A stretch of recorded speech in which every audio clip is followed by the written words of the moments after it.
ओम शांति। आप सभी बाबा के रूहानी रत्नों को आशा करता हूँ सकुशल मौज बहार में होंगे। आइए सुनते हैं बाबा की मुरली का सार। मीठे बच्चे, तुम आपस में रूहानी भाई भाई हो। इस बाबा के महावाक्य के पीछे बहुत गहरा रहस्य छिपा हुआ है।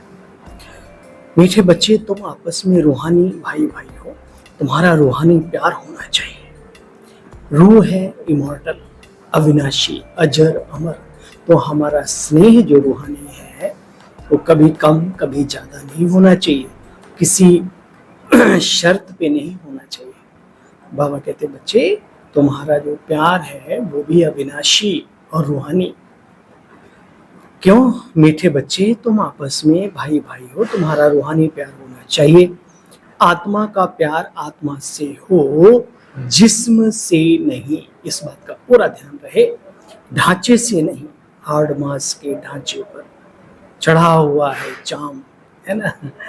तो उस चाम से नहीं, चाम के अंदर जो बेशकीमती हीरा है उससे, जिस्म से नहीं। प्रश्न, बाप ने अपने बच्चे की बाप ने अपने घर की वंडरफुल बात कौन सी सुनाई है? बच्चे, जो भी आत्माएं मेरे घर आती हैं परम धाम, वह अपने अपने सेक्शन में अपने नंबर पर फिक्स होती है। वो कभी हिलती डुलती नहीं है। वहां पर सभी धर्म की आत्माएं मेरे नजदीक रहती हैं। वहां से फिर नंबर बार अपने अपने समय पर पार्ट बजाने नीचे आती है। ये वंडरफुल नॉलेज इसी समय, इसी कल्प में एक बार बाप के द्वारा तुम बच्चों को मिलती है।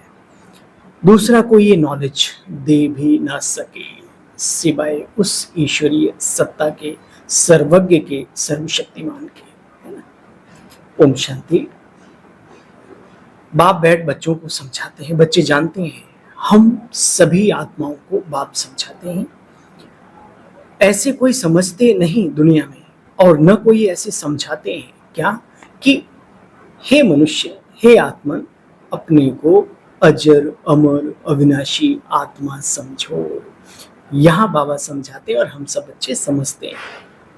यह बाप ही आत्माओं को बैठकर समझाते हैं। इस ज्ञान की प्रारब्ध तुम बच्चे नई दुनिया में लेने वाले हो। एक बहुत ही सुंदर रहस्य है। तुरंत बोया तुरंत काटने के उसमें ना रहो। बाबा कहते यहाँ जो कुछ भी करते हो, भविष्य अनेक जन्म तो क्या, पूरे कल्प उसको काटोगे। अभी कच्चा फल पाने की चाहत ना रखो। देखो बच्चे, यह भी कोई सभी को बातें याद थोड़ी रहती हैं। ये दुनिया बदलने वाली है, और इस दुनिया को बदलाने वाला वो निराकार परमपिता परमात्मा दुनिया वाला है। तुम सब आपस में भाई भाई हो, तो जरूर आपस में प्यार होना चाहिए। आज बाबा ने जोर देके कहा, बच्चे तुम आपस में भाई भाई हो, तो तुम्हारा आपस में ईर्ष्या, द्वेष, नफरत, मेरा तेरा, जलन, ये सब नहीं होना चाहिए। क्या होना चाहिए? अति स्नेह होना चाहिए, असीम प्यार होना चाहिए, जिस्म से नहीं, रूहानियत से भरा है। ऐसी आत्माएं जिनके करीब जाओ तो बड़ा अच्छा लगता है, बाबा की याद आ जाती है। देखो बच्चे, तुम आपस में भाई भाई हो, तो आपस में जरूर प्यार होना चाहिए, क्योंकि एक बाप के बच्चे हो ना। कभी ना सोचो कि हमारा कोई नहीं है। अरे भगवान के बने, और हम सब आपस में एक दूसरे के साथ खड़े हैं ना। बशर्ते जहां स्वार्थ होता है वहां पर फिर क्या किया जाए। तुम भाई भाई हो, सदैव यही समझो, हम एक अजर, अमर, अविनाशी आत्मा है। इनका नाम फलाना है। आत्मा को यहाँ देखते हैं, परंतु यह मनुष्य देह अभिमान में आ जाते हैं। आत्मा को तो यहाँ देखा जाता है, हम आत्माएं देखते हैं, लेकिन आम जन मानस जो है अपने देह अभिमान में आ जाता है। बाप देही अभिमानी बनाते। बाबा कहते बच्चे, अपने को आत्मा समझो, फिर अपने मन को, बुद्धि को मेरे में लगाओ, मुझे याद करो। इस समय बाप कहते बच्चे, मैं तुम्हारे सन्मुख आया हूँ, आकर के तुम्हें मनुष्य से देवता बना रहा हूँ। कितनी वंडरफुल नॉलेज है, और कितनी ऊंच नशे में उतरने वाली नॉलेज है। बच्चे देखो, वहां तो है ही योग बल की बात, सतयुगी सतो प्रधान दुनिया में। वंडरफुल है ना। बाबा ने ऊपर क्या कहा, बच्चे यहाँ जो तुम पुरुषार्थ करते हो उसकी प्रारब्ध भी आपको नई दुनिया में मिलती है, सतयुग में मिलती है। और फिर बाबा ने कह दिया बच्चे वहां तो है ही योग बल की बात, मतलब योग का बल हम यहाँ इकट्ठा करते हैं और यूज वहां होता है ना। यहाँ पर भी होता है, ऐसा नहीं, क्योंकि 21वां जन्म तो यही है। लेकिन बाबा बतला रहे हैं प्रकृति भी तुम्हारी अपनी मुट्ठी में होगी, अभी नहीं, अभी नहीं है।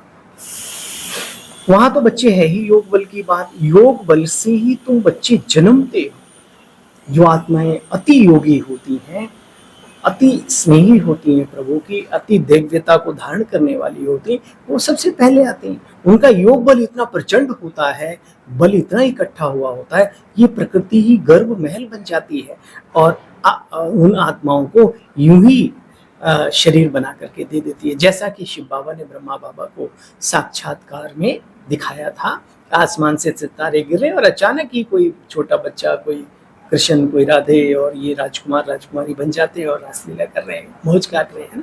तो ये पूरी प्रकृति ही, पृथ्वी ही गर्भ महल होगा।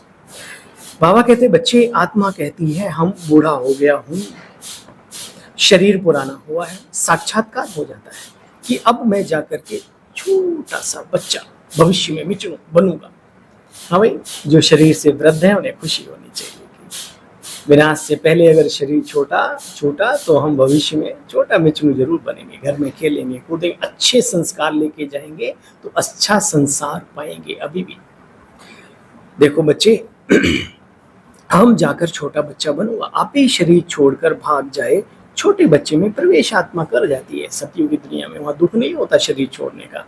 भाई आपको एक सिंपल चीज आपसे कोई लेकर के बड़ी रॉयल और बड़ी कीमती चीज दे दूसरे हाथ में और ये कहे कि वो छोड़ दो, आप कितना टाइम लगाएंगे, फटाफट छोड़ देंगे, है ना। और वैल्यूएबल चीज को एकदम से पकड़े, यही होता है।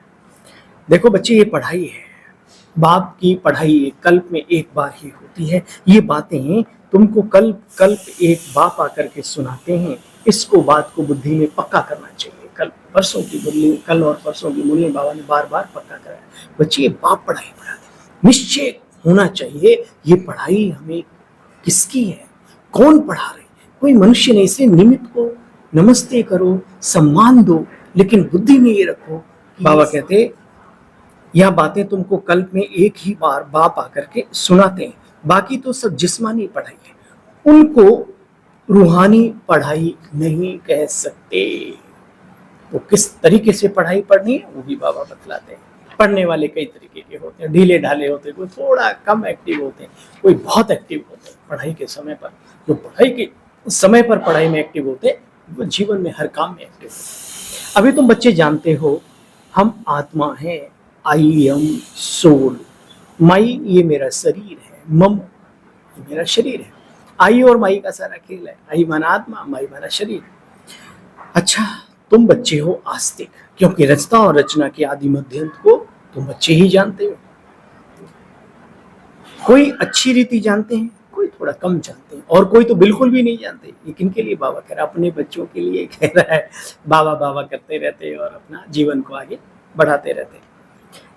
बाप सन्मुख आकर के बच्चों को पढ़ाते हैं, फिर कोई अच्छी रीति धारणा करते, कोई कम भी करते हैं।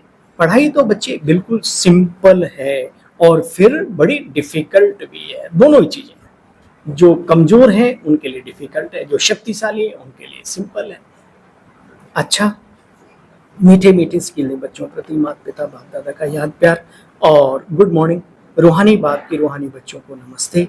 हम सब रूहानी बच्चों की रूहानी बाप दादा आपको भी नमस्ते नमस्ते। हमारे सभी रूहानी भाइयों को भी इस भाई की ओर से नमस्ते नमस्ते नमस्ते। थैंक यू, शुक्रिया प्यारे भाइयों। धारणा का सार है, सार ही सुना, सार का भी सार सुनेंगे।